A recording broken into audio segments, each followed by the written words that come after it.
me. Don't you stamp your foot at me, Miriam. Listen. You're just as nasty as you. You don't have any consideration for me. I always get pushed around. You don't care that people's got feelings, that's all. I don't mind being a comedian and everything and taking the jokes, but I got feelings. I work hard and everybody knows that nobody. Oh,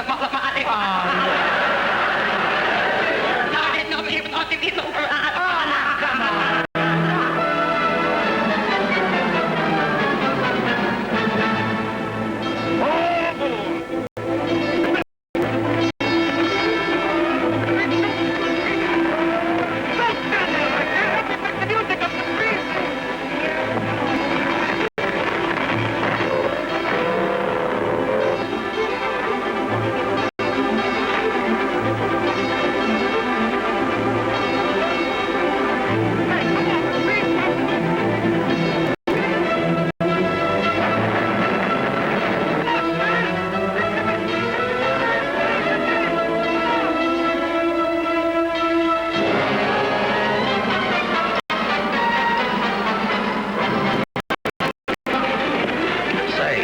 What do you think you're doing? Holding up the building? Come on!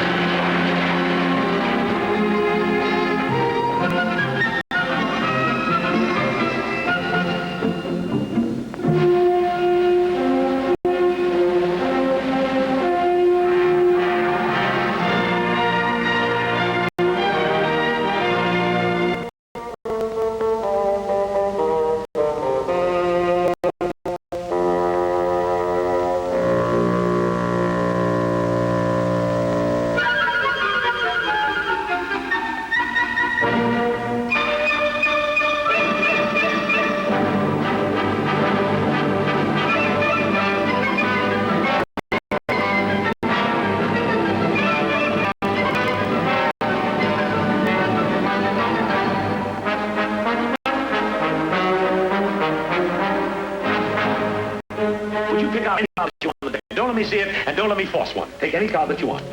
Don't let me force one, sir. That's fine. Shuffle it. Never mind. Would you stand up, sir? Tear the card in half. Do this fast. Tear it in quarters, tear it in eighths, tear it in 16s, tear it in, 29s. All right, you got the card? You hold the little piece of card in your left hand. You remember your card, sir? Throw the pieces over your head. Happy New Year!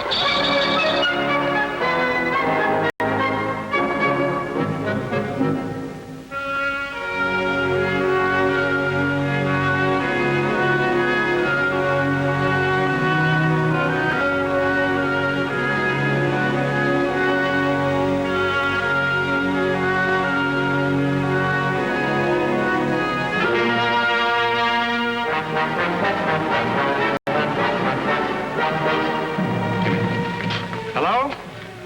What's that, sir? You've been up in your room 3.5 hours and your trunks haven't arrived?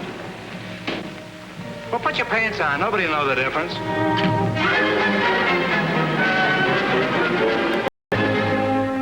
Here we are in the shadow of Vesuvius in beautiful Naples, the largest ashtray. Vesuvius, I don't believe it. The Americans have been here 12 years and they still haven't put a filler tip on it. You get a Purple Heart here just for eating a food. Not a medal, a real Purple Heart.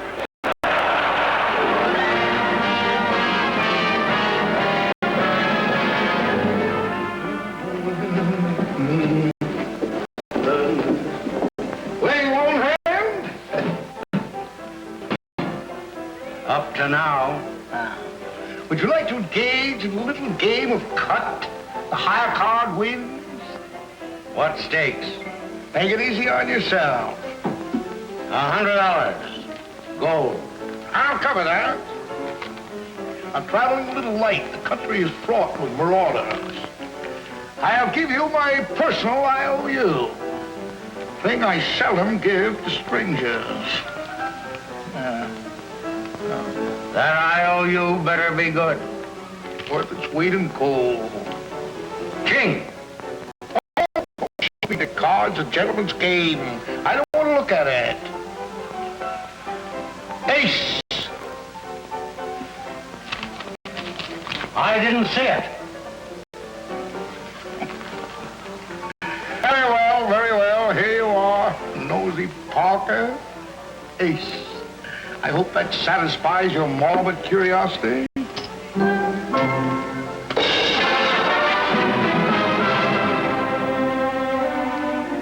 That's W.C. Fields. A lot of people thought he was the funniest man in the world. But maybe you have a different choice. When it comes to humor, there's no telling. One man's laugh is another man's yawn.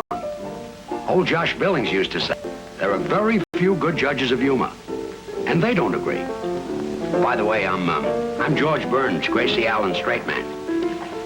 Tonight, I'm playing straight for some pretty fair comedy talent. People like Charlie Chaplin, Fred Allen, Bob Hope, and just for a surprise, Gracie Allen. We're taking a look at American humor.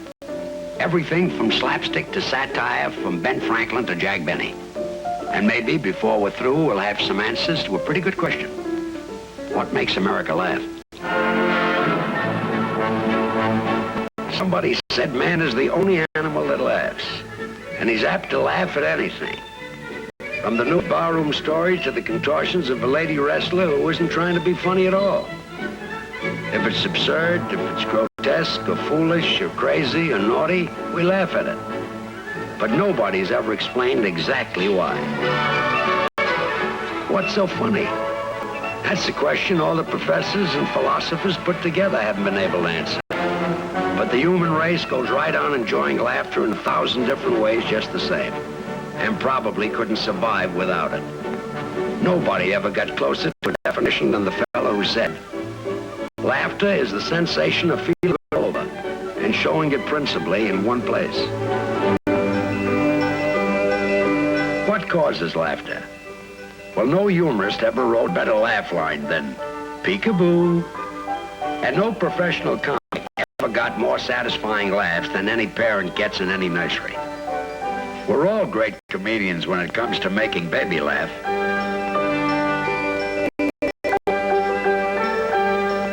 We laugh before we can talk, which must mean that nature thinks laughter is pretty important. It starts early, and if we're lucky, it keeps up for the rest of our lives. Well, even the professors admit there's just no way of explaining a baby's laughter, or any other kind if you ask me. When Plato and Aristotle and Freud begin dissecting humor to see what makes it click. I've got my own definition, and Bartlett can quote me. If it makes you laugh, it's funny, and if it doesn't, it isn't. Now, for years, people have laughed at an old Phil Silver's burlesque routine. It makes no sense. I could never end it. But I always enjoy it. Take the ladder. You, as long as you're here. Help him with the ladder. Come on, Walter. I want it on this window. Then I'll show you what to do with it. Come on. Come on, Walter. We haven't got all... Walter, come on. What? Wait a minute. What is this silly nonsense? Stop being a...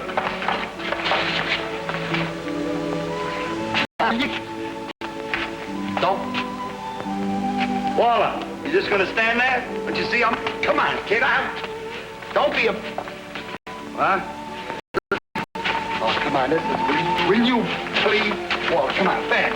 Let's get rid of this character. You come on now, don't... Go. Walter, step over there. Get rid of him. Give him a...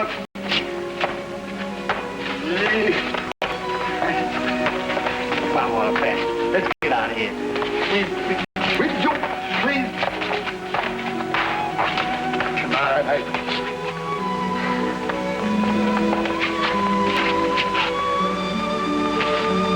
Get out of here, will you please? Come on. Get the ladder up. You go up the ladder. I'll see if the photographers are here. Where are you going?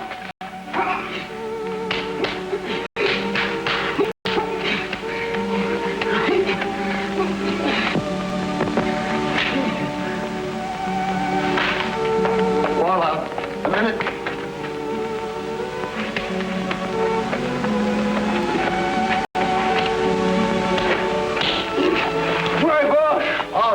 Off. Get off. Come on, kids. Will you stop being a... Come on, I don't... What is this? What are you... Come on, kid. I haven't got... No. Wait.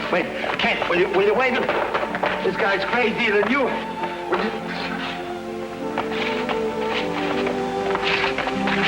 kid. Now, we don't want to... No, wait a minute. Will you... No. I please. Don't be one of those. Hey, come on, will you? Voila. I was... Oh, wait.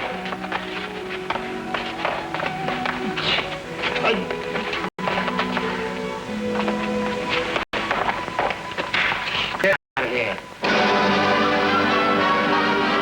Pretty wild and exaggerated, wasn't it? Well, that's the way American humor has been from the start. Wild and exaggerated. That's been our style. And probably no other country has had so much humor in its history. Why, they even say that old Ben Franklin wasn't allowed to write the Declaration of Independence for fear he'd put a joke in it. And Yankee Doodle. That was but we turned around and made it the theme song about... And what other nation has so many humorists among its heroes? Davy Crockett. There's a hero for you. All the kids know how he fought the Indians and went to Congress and defended the Alamo. He was king of the wild frontier, all right, but he wasn't only a king. He was a jester, too. And the joke books of the time were full of his tall tales and funny stories. His adventures were real enough, but he laid it on so thick that they became more hilarious than hair-raising. Exaggeration for comic effect. Old Davy pioneered a style that's still with us. And another comedy style that's still with us developed in the early theaters, where audiences got used to hearing themselves kidded across the footlights. The humorous types on the stage weren't much different from the customers who paid to see them. Brother Jonathan, the shrewd, slick Yankee, was the typical American of his time, and a favorite comic character for generations. Jonathan, in fact, became our national image. Uncle Sam.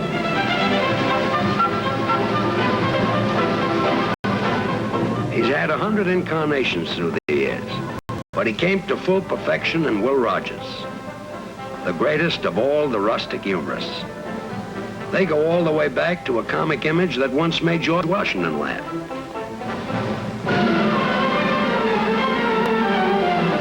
That was a long time ago, but the Rube comedian keeps rolling right along. They call him Toby these days out in the Midwest.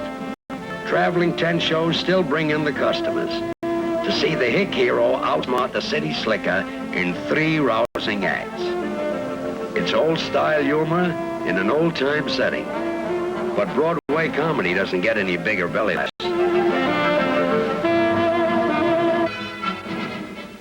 Our soldiers are still like that. They love laughter. Nowadays, they get a lot of it from a master American comic named Bob Hope, who goes anywhere where the boys are and where the crisis is, like Berlin in 1948. Thank you very much. Here we are in West Berlin, ladies and gentlemen. West Berlin, that's a PX surrounded by Russians.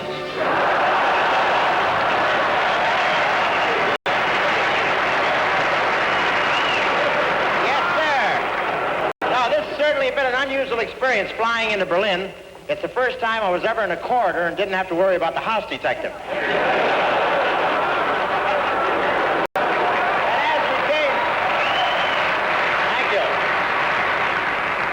We came through the corridor, our pilot pointed out points of interest: trains, rivers, anti-aircraft guns. No, it's a little ticklish. It's like sitting in the cellophane bottle underneath.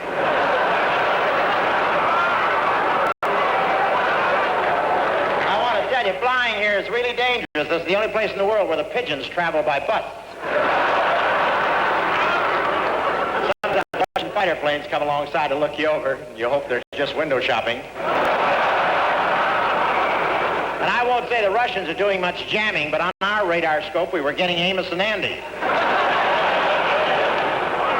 Great contrast going from West Berlin to East Berlin. It's like giving up Rhonda Fleming for Mark Kelly. You know, there's quite a tense situation here. The Russians want to take over West Berlin. Of course, that was before I arrived. About this situation, I know one thing: the Russians will never take over the Berlin Hilton, not at those prices.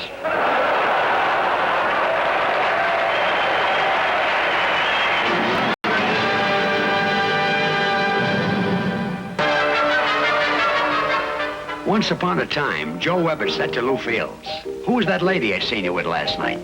And Lou Fields said, "That was no lady, that was my wife." Well, it's old and it's corny, but it's also a classic. It came from vaudeville, where a lot of classic American comedy came from. And when you're talking about American humor, you can't forget vaudeville. Way back in the Gaslight era, a Broadway theater was starring a team called Harrigan and Hart. Their rowdy, topical humor set a pattern that lasted half a century. They were the forerunners of great vaudeville teams like Clark and McCullough, and such dialect comics as Gallagher and Sheen. But the pair that was practically synonymous with old-time vaudeville was Weber and Fields. They were headliners for a generation. But there wasn't anything funny about getting to be a vaudeville headliner. Many a hopeful career was buried in a barrage of vegetables at neighborhood amateur nights. The ones who made it big needed more than talent. They needed nerve. Hey, you! Go back to the zoo! Say, maybe you'd like to hear Listen to the Mockingbird? You're going to get it anyhow. Oh, listen to the Mockingbird.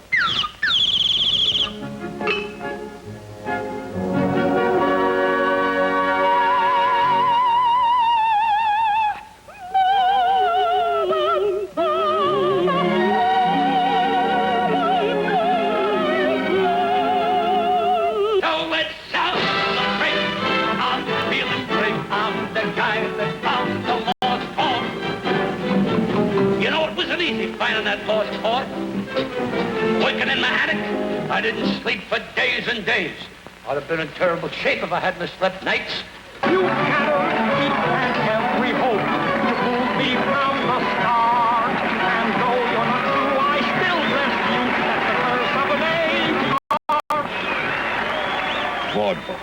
What names? Eddie Cantor, Jimmy Durante, 100 others. And a certain comedy team that sticks in my mind. I forget who the fellow was, but I sure do remember that girl.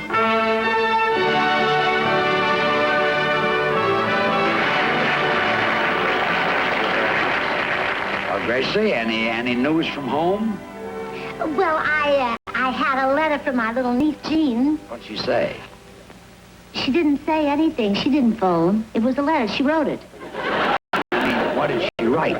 Oh, well, it's spring again, and my family is putting on a backyard circus like we used to do when I was a kid.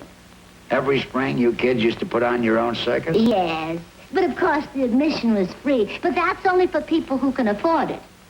Yeah, well, that's because we're living in a democracy. Yeah, isn't it nice? It certainly is.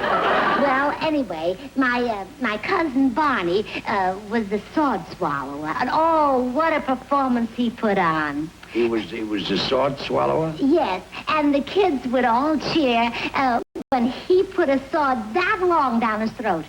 Could Barney really swallow a sword?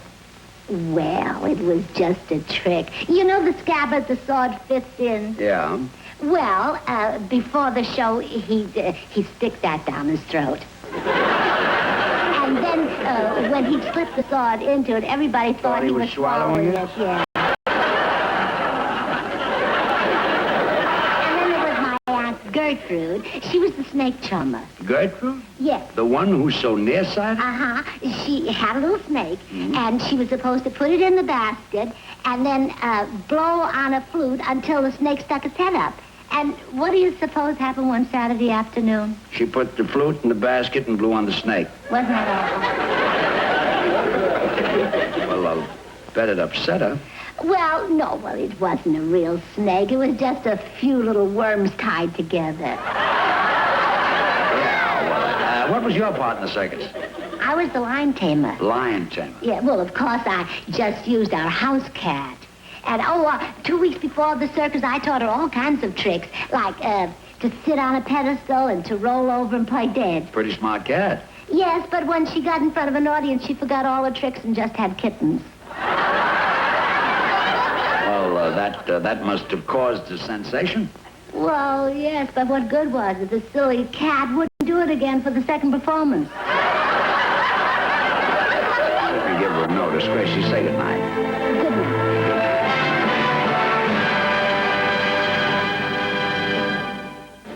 Then along came an upstart in show business, the 10-cent movie. And with it came a kind of comedy the likes of which was never seen before, or since, where American humor went soaring off into new dimensions. All laws of nature were suspended, all rules were broken. All but one. Anything for a laugh.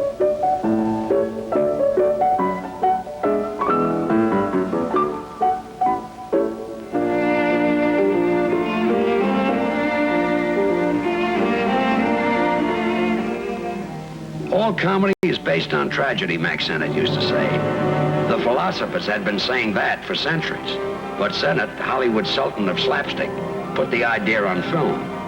The silent screen found fun even in disaster. And in an artist named Buster Keaton had found a great comedian in a tragic mask.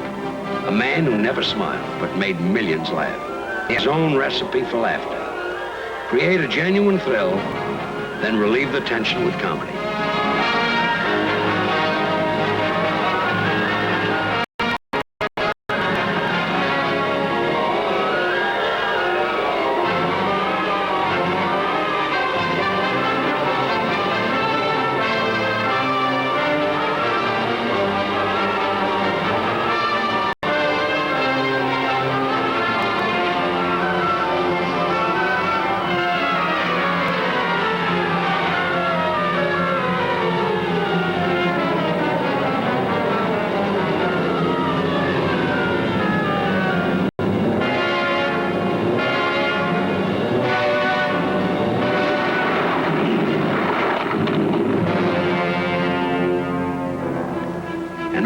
Country, kids were clowning it up with homemade imitations of another comedian who came skittering onto the silent screen with a style all his own. It made him a favorite around the world. The little tramp who turned slapstick into a kind of pictorial poetry. Charlie Chaplin.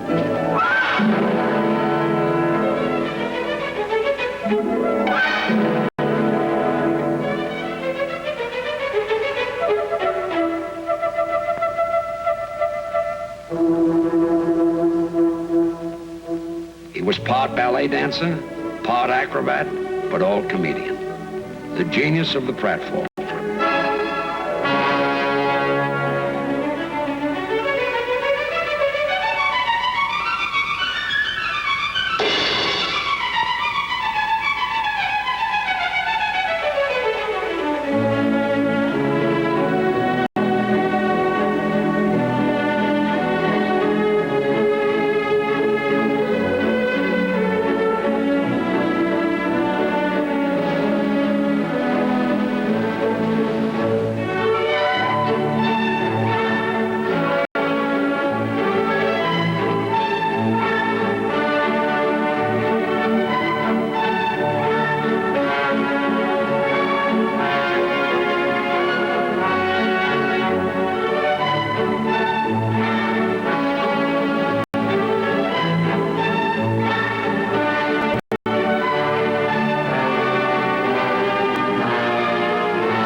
tramp never got to keep the girl.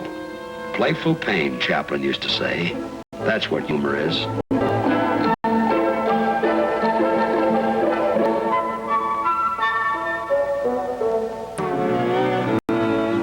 But if they give a Nobel Prize for humor, maybe the all-time Loving Cup should be awarded to Hollywood for a strictly American contribution to international culture. Subtle and delicate art of power right in the kisser.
Downfall of dignity, the old American irreverence for authority.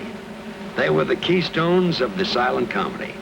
So the natural fall guys were the officers of the law, the Keystone Cops, who never got their man. But they were forever after him in some of the most delirious scenes ever put on film. The surest formula of the silent screen was this one. When in doubt, cut to the chase.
hate to sound prehistoric, but do you remember when everybody sat around a little box in the parlor that didn't show pictures?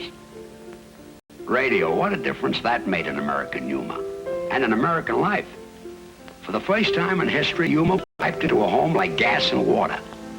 20 million people were all listening to the same jokes at the same time. Amos and Andy, Jack Benny, Ed Wynn, Pick and Pat, Charlie McCarthy, Joe Penna. Remember? You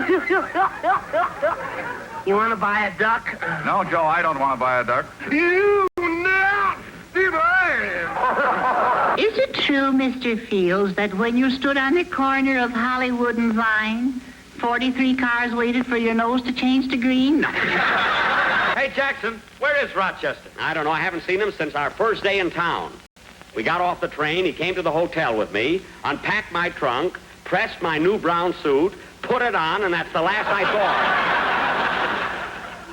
saw. Another voice a lot of people won't forget.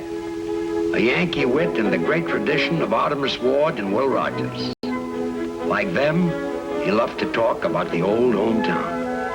Fred Allen. Across from the cemetery, as I recall, over on Main Street, there was a drugstore, Howe's Drugstore, and old Mr. Howe had a bald head. His head was so bald, it always looked as though his neck was blowing a bubble.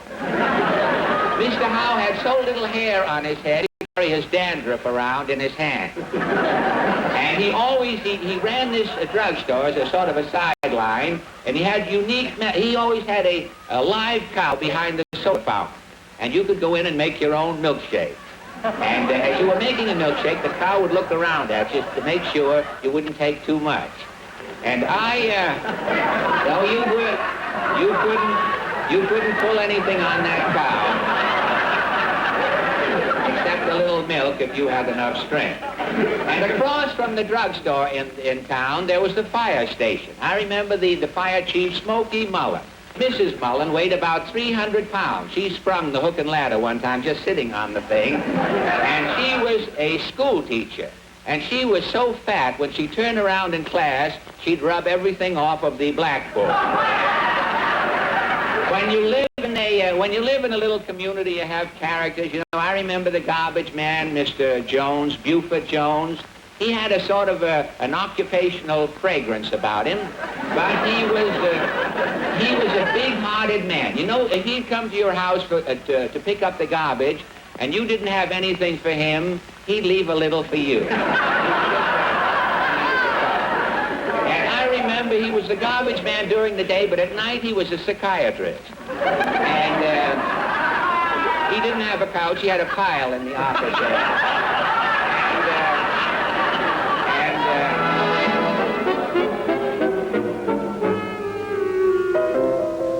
Aside from Gracie, that's my favorite Allen. You know, this being a comedian is a hazardous business. No sooner do you get to feel at home in one medium, and then they invent a new one on you, like talkies. But ever so often, an act comes along that gets over all the hurdles and is great anywhere, everywhere, and all the time. Laurel and Hardy were a team like that. With them, there weren't any barriers of silence or sound or language or time or place. Stan Laurel and Oliver Hardy were loved around the world. And no wonder.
I tried.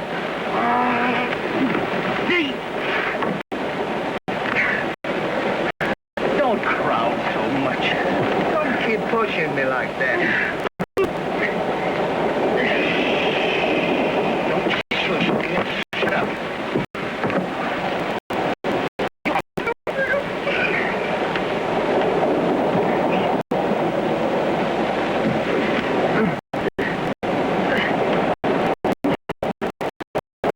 Get your foot out of my face.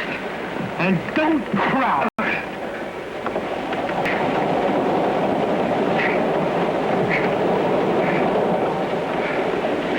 Did you know that you had my pants on your leg?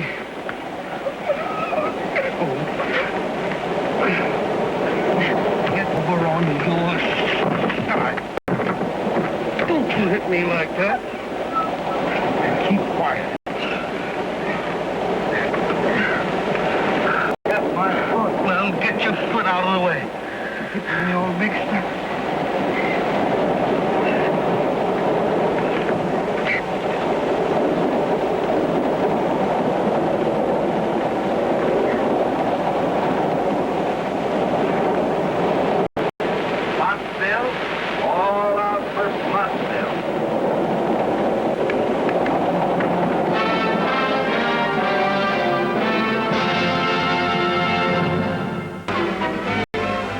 And changing times never bothered the great W.C. Fields either.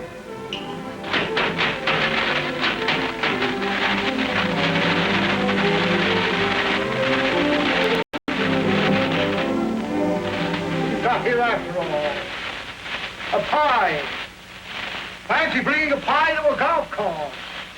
A pint, yes, but a pie, never. Why, it's like carrying something or other, somewhere or other, as the case may be. You stand clear and keep your...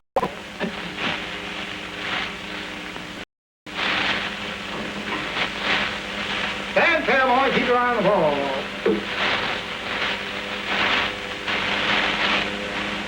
Stand clear. Now stand clear, boy, and keep your eye on the ball. I was saying, it requires a great deal of quiet nerve. Slow.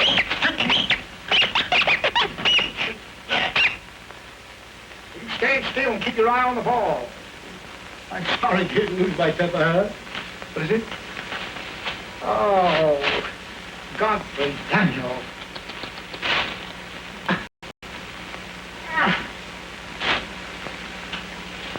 Take you in.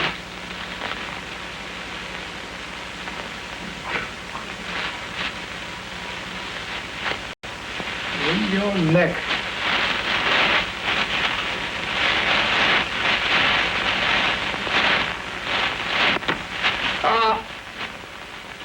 Put your foot on that, will you?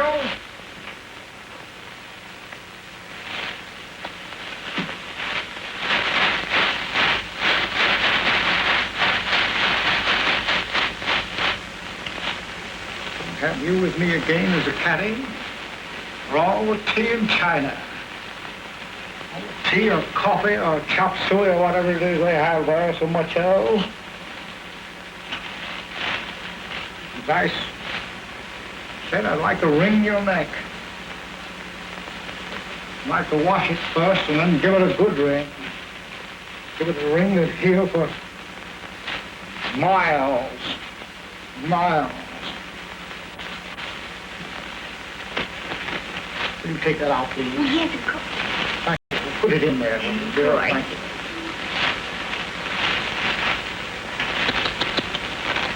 This is really disgusting. Oh, it's terrible. I'm sorry that you had to see this. That's all right. Now, stand there and keep your eye on the ball.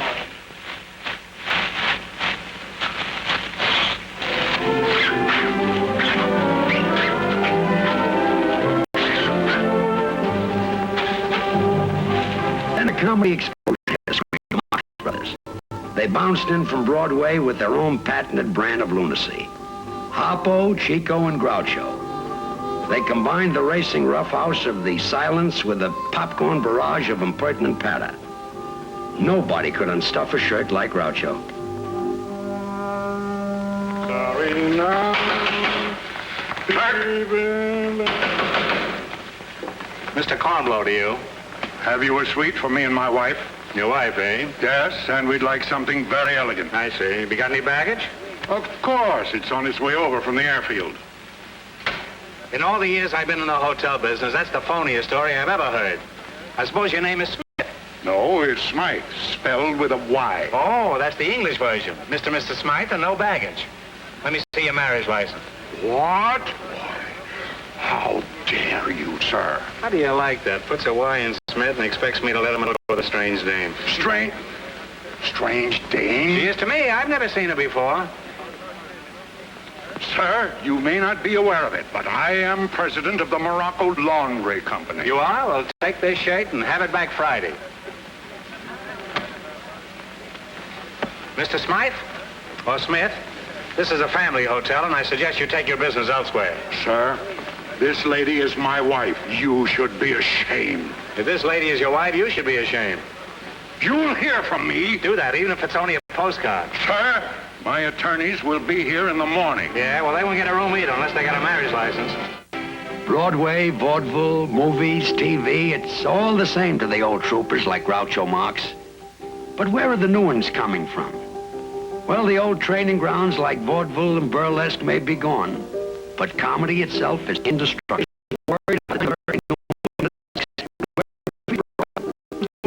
They always do. When a man wants to make you laugh, there's just no stopping him. Nothing stopped Jack Parr, for instance. He brought a brand new humor to television, and he discovered new young humorists like Jonathan Winters and Shelley Berman.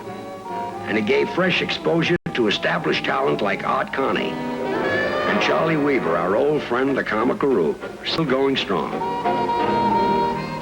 Every generation has a new crop of comedians. Times change, styles change, but laugh-making goes right on. And so does another of Mr. Parr's promising discoveries. I was playing the Palladium, you see, and during one performance, the biggest laugh you have ever heard in a theater came during my show, and I can brag about it because it didn't come from me. See, this was not my laugh. This came from somebody sitting in the gallery.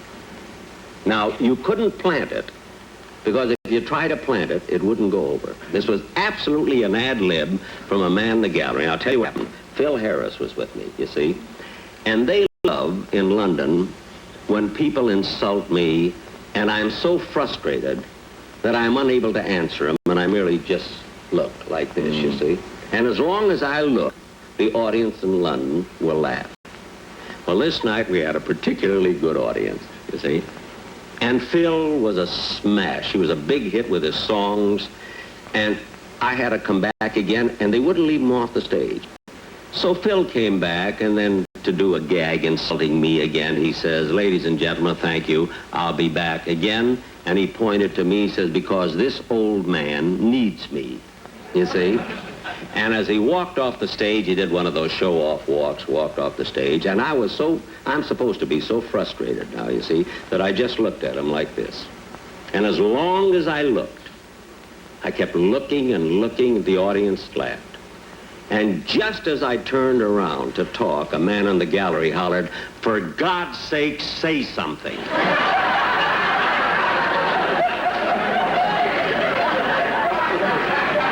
Now, you know you could never plant that in a million years, could you? If you try to do it. Didn't we say humor is unpredictable? When even a past master like Jack can't tell where his biggest laughs are coming from, I give up. But it's a lucky thing for us that laughs do keep coming. And I believe it's especially important right now. You read the headlines and you begin to wonder, what's there to laugh about? Well, not long ago, 97 United States senators proposed a gold medal for a comedian, Bob Hope. The resolution said, "Moments enriched by humor are moments free from hate and conflict, and therefore valued by mankind." Fortunately, nobody is ever too big or famous or powerful to laugh.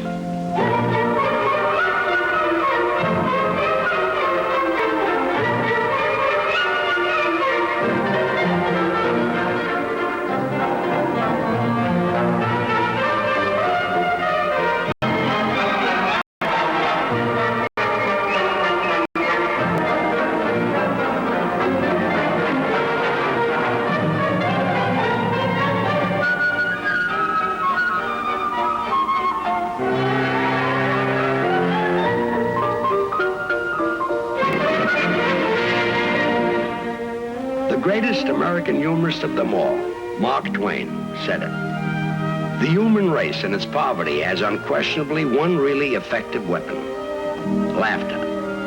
Against the assault of laughter, nothing can stand. After all, he said, humor is the great thing, the saving thing. The minute it crops up, all our irritations and resentments slip away. And he summed it all up by saying, humor is mankind's greatest blessing. Comedy keeps the heart sweet.